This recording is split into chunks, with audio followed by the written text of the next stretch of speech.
Quelle est la technique la plus puissante des personnages de Naruto? Si l'on prend Minato, quelle est sa plus puissante technique? Son Rasengan, son Iraishin, son invocation du Shinigami? C'est ce que nous allons voir dans cette vidéo. J'ai pris 10 nouveaux personnages que je n'ai pas fait dans l'épisode 1 pour voir leur technique la plus puissante. Il se peut que vous ne soyez pas toujours d'accord avec moi. Dans ce cas, donnez votre avis en commentaire. Si l'on atteint les 800 likes, je ferai un épisode 3. Allez, on commence directement avec Tobirama Senju. Le deuxième Hokage est connu pour avoir inventé beaucoup de jutsu très puissants comme le multiclonage, l'Iraishin, l'Edo Tensei, ce qui n'est pas rien. Tobirama est aussi l'un des ninjas qui maîtrise le mieux le Suiton. Il a donc un répertoire très grand de techniques. En plus, il maîtrise les 5 éléments de chakra. J'aurais tendance à dire que l'Edo Tensei est sa plus puissante technique, mais il est dit que Tobirama n'a pas complété cette technique. Elle était donc plus faible que l'Edo Tensei d'Orochimaru. Ensuite, son Suiton est certes très puissant, mais je pense que l'Iraishin est largement plus puissant. Cette technique permet à Tobirama de se déplacer instantanément à un endroit où il a placé sa marque. C'est juste beaucoup trop puissant. Même s'il le maîtrisait moins bien que Minato, il a réussi à tuer Izuna Uchiwa, le frère de Madara, grâce à l'Iraishin. Ainsi, on en déduit que la technique la plus puissante de Tobirama est l'Iraishin, ou en VF, le vol du dieu de la foudre. Pour le deuxième personnage de la vidéo, j'ai choisi un membre de l'Akatsuki, originaire d'Iwa, Deidara. Alors la technique la plus puissante de Deidara, c'est très simple. Déjà, il utilise un Gekigenkai, le Bakuton, qui mélange Doton et Raiton pour créer des explosions. Pour cela, il fabrique de l'argile explosive dans ses mains. Il y a plusieurs niveaux d'explosion, C1, C2, C3 et C4. Il considérait ces explosions comme un art. Ainsi, contre Sasuke, n'arrivant pas à le battre, il a utilisé son art ultime, le C0. C'est la plus grosse explosion de Deidara. Pour l'utiliser, il doit faire avaler une grosse boule d'argile à sa bouche sur son torse. Étant connecté à son cœur, tout son chakra se fait consommer et cela crée une explosion sur plus de 10 km. C'est juste monstrueux. Pour survivre, Sasuke a dû se cacher dans Manda, le serpent d'Orochimaru. On va maintenant passer à une Kunoichi, membre du clan Hyuga, Hinata. Ces techniques sont basées sur le taijutsu des Hyuga, donc elle peut faire les techniques classiques comme les 64 points du hake, la paume du hake, etc. Mais après avoir vu la nouvelle technique de Naruto, le Rasen Shuriken, elle s'est entraînée avec Neji pour développer sa propre technique. Elle voulait que Naruto reconnaisse sa valeur, c'était sa motivation. Cette technique est les paumes jumelles des lions agiles. Hinata recouvre ses mains en expulsant le chakra de ses tenketsu. Ainsi, elle peut donner la forme de lion à ses poings. C'est une très puissante technique de taijutsu, mais dans le film The Last, on a vu une meilleure version des paumes jumelles. Après avoir reçu du chakra de Hamura, Hinata a amélioré sa technique pour créer l'attaque destructrice des lions jumeaux du hake. Elle l'a utilisé pour détruire le Tenseigan de Toneri, mais comme ça n'a pas marché, elle a associé sa technique au Rasengan de Naruto. On va rester sur une Kunoichi car on va faire Sakura Haruno. Alors Sakura, elle utilise les mêmes techniques que Tsunade,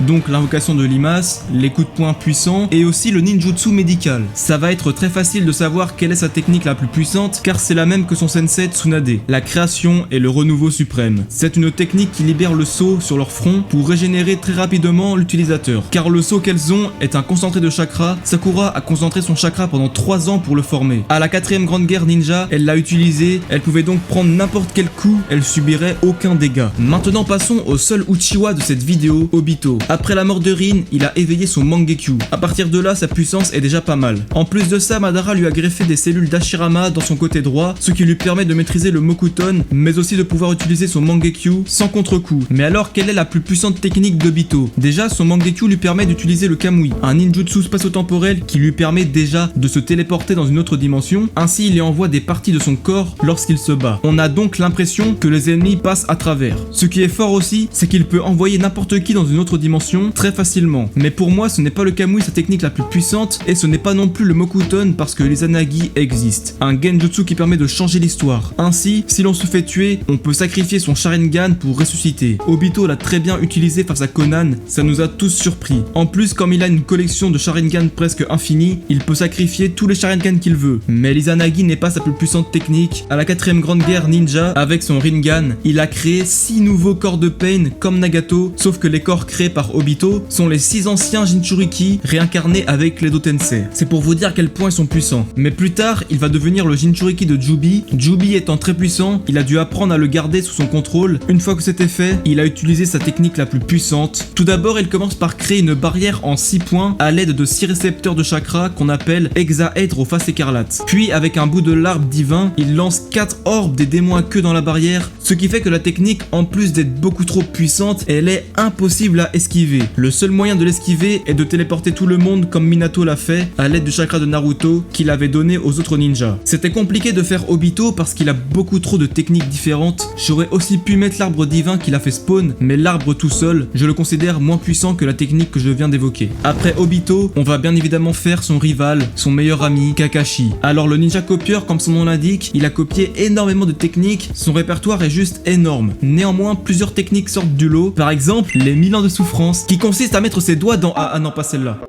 Plus sérieusement, Kakashi a développé sa propre technique, le Chidori, qui est très puissant. Plus tard, il va l'améliorer pour créer le Raikiri, une masse de chakra Raiton concentrée dans sa main qui tue en un seul coup son adversaire. Mais il a aussi d'autres techniques puissantes comme son Kamui, qui, à l'inverse d'Obito, téléporte tout ce qu'il veut dans une autre dimension, mais à distance, comme on le voit avec le bras de Deidara. C'est les deux plus grandes techniques de Kakashi, sauf qu'à la 4ème grande guerre ninja contre Kaguya, Obito, avant de mourir, lui a donné ses 2 Mangekyo Sharingan temporairement, offrant à Kakashi un magnifique Susanoo. Ayant les 2 Mangekyo, il peut se dématérialiser comme Obito, mais le pire c'est qu'il peut le faire sur son Susanoo. En plus, il peut envoyer des shurikens qui contiennent le pouvoir du Kamui. Franchement, là y a pas de débat, le Susanoo de Kakashi est sa technique la plus puissante. Comme je viens de le dire, Kakashi a utilisé son Susanoo contre Kaguya Otsutsuki. Mais alors, quelle est la technique la plus puissante de Kaguya? Déjà, les techniques de Kaguya sont classifiées comme des Kekaimora. Elle peut utiliser ses cheveux pour combattre, bon ça c'est le moins puissant. Avec le Rin Sharingan, elle peut utiliser l'Ameno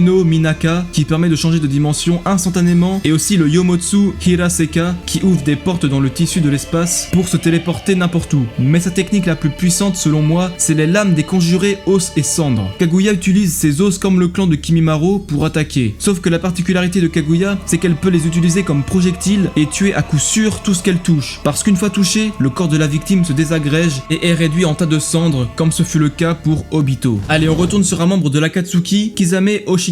Le démon sans queue est un maître du Suiton. Il le maîtrise parfaitement. Il peut faire des prisons aqueuses, des clones à queue, des vagues d'eau, des requins élémentaires à queue, etc. Il se bat aussi avec son épée Sameada, et c'est lorsqu'il fusionne avec qu'il peut effectuer sa technique la plus puissante. Après avoir formé une zone entièrement recouverte d'eau, Kisame peut effectuer la danse du requin en prison aqueuse. C'est une technique beaucoup trop puissante. Partout où il se déplace, la bulle d'eau l'accompagne. Ce qui fait que tous ceux se trouvant à l'intérieur ont quasiment aucune chance d'en réchapper. En plus de ça, les victimes ne peuvent pas respirer, et Kisame peut invoquer des requins pour l'aider dans sa bulle. Le seul problème, c'est que contre plusieurs ennemis fuyant dans des directions opposées, il est difficile pour Kisame de les faire rester dans sa bulle. Grâce à cette technique, il a quand même vaincu Killer Bee, qui maîtrisait parfaitement son démon à 8 queues. Parce que oui, Kisame a gagné le combat, il n'a pas tué Killer Bee étant donné qu'il devait le ramener vivant, mais Sameada l'a trahi, ce qui fait que Kisame n'a pas pu ramener Killer Bee à l'Akatsuki. On passe maintenant à l'avant-dernier personnage, Tenten. C'est surtout pour le troll que je veux la faire, mais vous allez voir que c'est très intéressant. Tenten est connue pour être faible et inutile. Je ne peux pas dire le contraire. Elle utilise des armes pour combattre. Sa technique phare, c'est les dragons jumeaux qu'elle a utilisé contre Temari avec ses parchemins. Elle invoque des armes pour les lancer de manière très stylée, je trouve. Mais bon, un coup de futon et c'est finito. Temari l'a battu sans aucune difficulté.